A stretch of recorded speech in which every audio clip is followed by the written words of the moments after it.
Next part of this will be installing the motor and then the radio system. So here's the motor. This is what comes with it. You just need some sort of simple cross or X-shaped mounting block. This is just going to go on like so. This is going to mount to the back where the screw holes are, and this particular motor from Turnigy, which is why we like it, comes with the mount, and then you can't really go, there's only two ways you can put this mount on, you know, 180 degrees from itself. These all get screwed in, but you get the idea. And I usually put those in with a little bit of blue Loctite, just a dab. I don't want any getting in the motor. So instead of taking a bunch of time on the video, I'm just going to tell you kind of what we do, and then I'll do it later. But we want to center this. So the easiest way to center it, so I already kind of drew some marks on this, but basically you want to mark this way and this way, and then put your motor mount on. And I like these punches. Mine's not working though for some reason. It's supposed to release, but it works okay. And that gives me a little bit of a mark to work with. Can't see it on camera probably, but I'll color them in for you.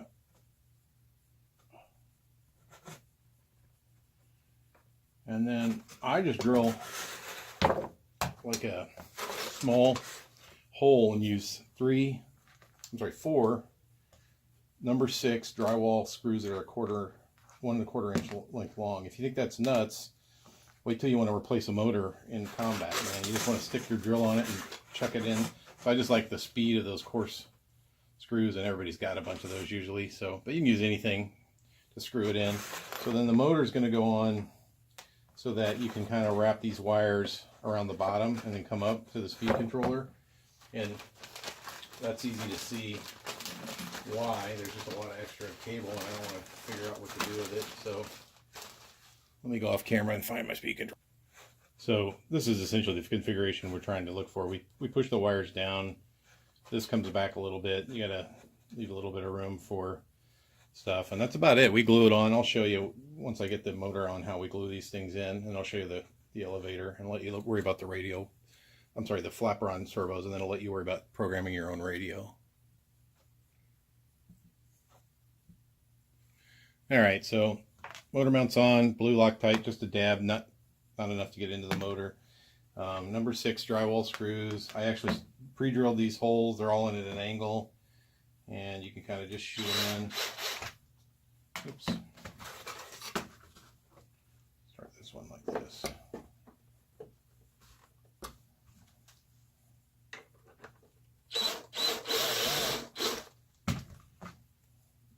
Of course, I have the clutch set on my drill like 0. I don't want it to have any issues. Oh, my hole's a little screwed up.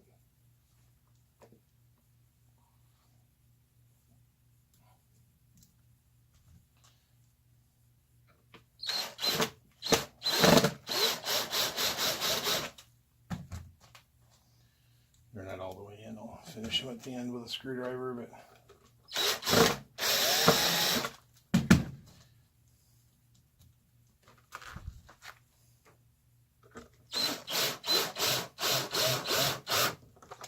yeah, I've used this drill so long, I trust myself not to over tighten it. Alright, so we got the motor on there solid. I mean, it's never coming off. It'll crash before that happens. So next thing you want to do is put the speed controller on, and the easiest way to do that is to take a Phillips screwdriver that's really sharp, like this. This is one way, or to just use your knife. But you take the speed controller, kind of figure out where you want it. I'm going to put mine, you know, right about here. Let's say right about there. And then I have literally found this is the fastest, easiest way. You just poke some holes through. That's not sharp enough. So what I typically will do is just go like this. But what you want is you want plenty of bite when that hot glue hits the foam, so it'll hold this on, and this works really good. You can do this with the servos too, although I like to take a big patch off for the servos, but that's, some guys just do this for the servos, and that's fine. So I'm going to glue that on. And then depending on where you're going to put your receiver, I a lot of times just glue mine right here. It's just floating off the back of the speed controller. Of course, you plug these all in. If it goes backwards, it's supposed to, looking at it, it should be going counterclockwise. You just reverse 2 of them and it'll be going the right direction. So the next thing we're going to do is the servos, just to show you what that looks like. So I just built this template. It's not a big deal, but it's basically 3 inches to where the aileron starts. I already measured that when I showed you how to put that on. And then you can go 3 inches out to where the servo goes. I think I went a little further in, and then this also lets me kind of mount the servo where I want it to go. So essentially, let's see, I'm going to put the horn here, and what did I do? I said I'm going to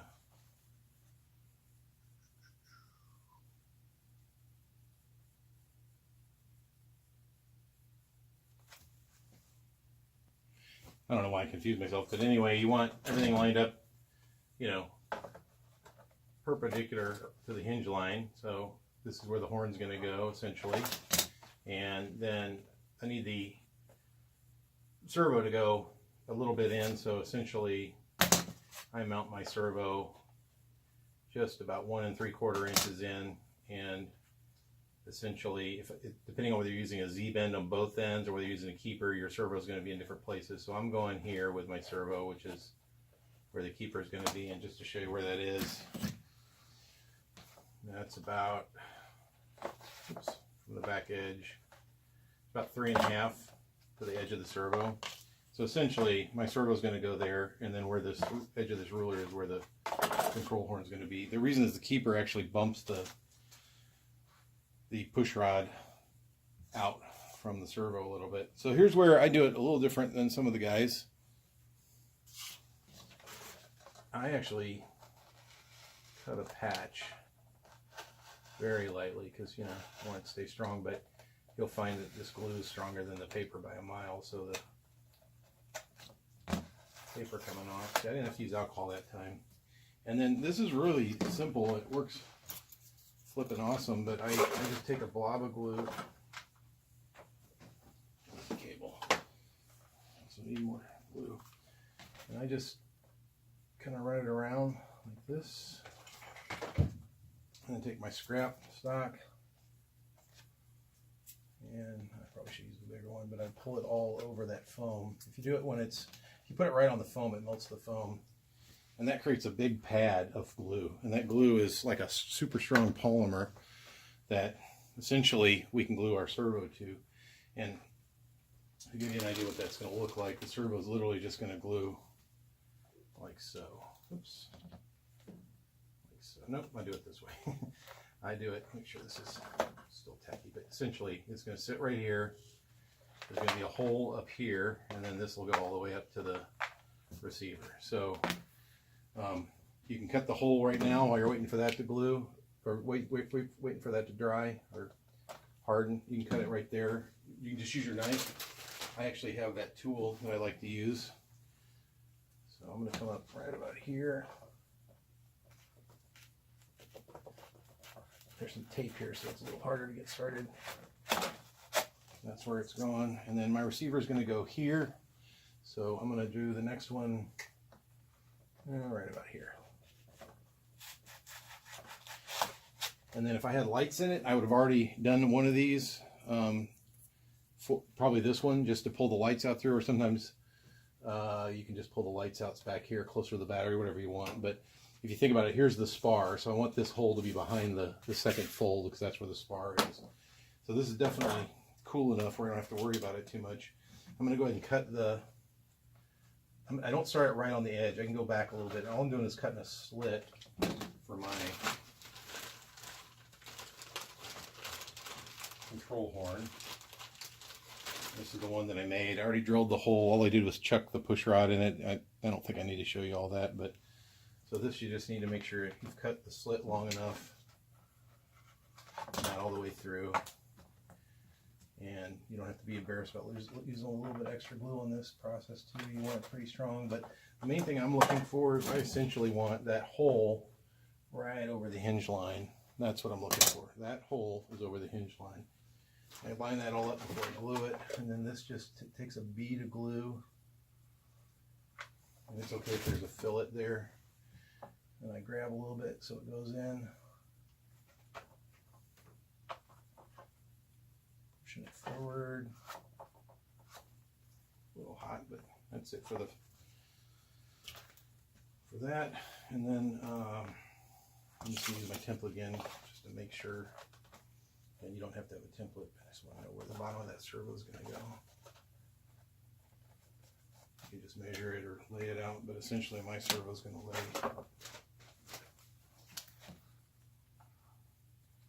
right here. And you can kind of get aggressive with the glue if you want. I usually put, again, belt and suspenders kind of thing. I just put a blob that runs the entire, runs from the glue that I smeared on to the, runs right over these servo mounts. So it's sort of locking that in. I got a lot of glue on there, but that's essentially how to do one side. And then all I'm going to do now is, you know, turn on the radio, install the servo keeper and the arm on this side. This I use a Z-bend. If you don't have a way to bend a Z-bend, you can do it with needle nose pliers, but essentially it's a Z-bend and then one of these servo keepers on the control arm, and that's going to push that around. I'm not going to show you that. We can worry about that when we set the radio up. Alright, so as we said earlier, we're using the Dubro Easy connectors. I said I'd let you figure that out on your own, but actually you do need to drill a hole in them, and we're using the small control arm that comes with the servos. That's pretty much fine. We use the outside hole, and then I do that, put it right through, and that's why this servo had to be moved inboard a little further than if I was just using a Z-bend. And then we're gonna get it started. I can sometimes be manly and push it with my fingers, but I'm gonna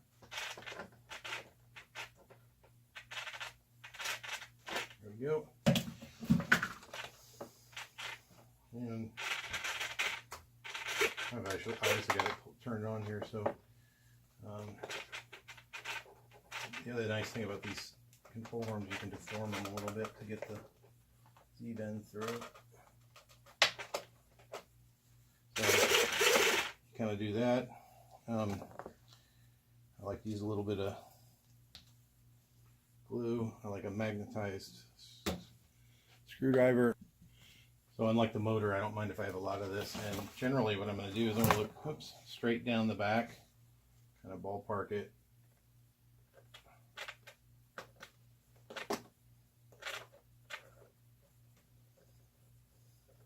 The right way to put the Z-bend on is to have the servo arm off and then screw it, put the Z-bend in and screw it on. So right now I actually kind of nailed it that time. What you want is just the tiniest little bit of up. It's not perfectly centered, but it's pointing up maybe 1/8 of an inch. That's called reflex. It's kind of required for all flying wings. You're going to trim this out later, but I just would ballpark it about 1/4 inch. So I'm looking straight down the back, and I got a little about 1/8 inch maybe of reflex, and then all you're going to do is the exact same procedure on the left side, and you're done. We do find that these do not come off, and if you want to cut it shorter, you're more than welcome. You know, kind of a sharp thing there. So the next thing I'm going to show you is how to glue in the battery and the receiver, and that's about it.